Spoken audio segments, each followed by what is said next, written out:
کۆلێژی پەروەردە بەشی فیزیە بەزان کۆڵایەن پارالێل ئێواران چەندی وەرگرتووە لە درێژەی ڤیدیۆکەمان لەگەڵمان بن.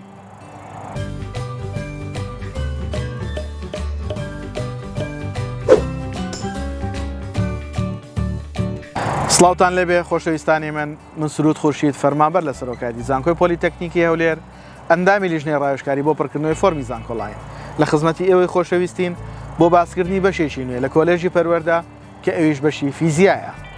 بەشی فیزیا چەندی وەرگرتووە لە ساڵی خوێندنی 2021-2022 و هەروەها ئەگەر دەرچی لەم بەشە ئەبی بەچی طبعاً هەر بە ڕێزێک ئەم بەشە تەواو بکات ئەبێ بە مامۆستای فیزیا لە پۆلی 10-11-12.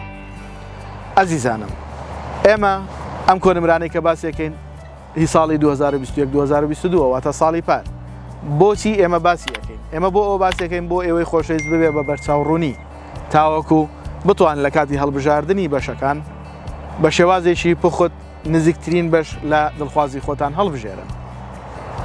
ئێوەش بۆی سود لە ڤیدیۆکانمان ببینن، بینەرمان بن تاوەکو بزانین بەشی فیزیا چەندی وەرگرتووە. فەرموون.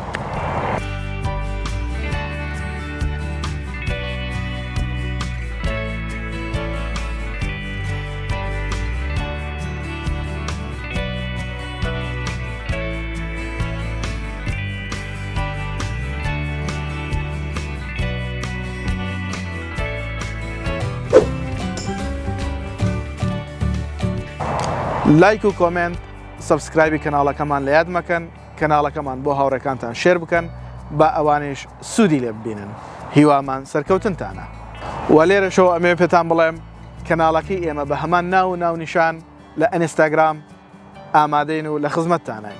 ئێوەش فۆڵۆی کەناڵەکە بکەن. ئەگەر پرسیارێک ڕوونکردنەوەیەکتان پێویست بوو ئەتوانن لەوێشەوە لە خزمەتتان نابین و وەڵامتان بدەینەوە. هیوامان سەرکەوتنتانە.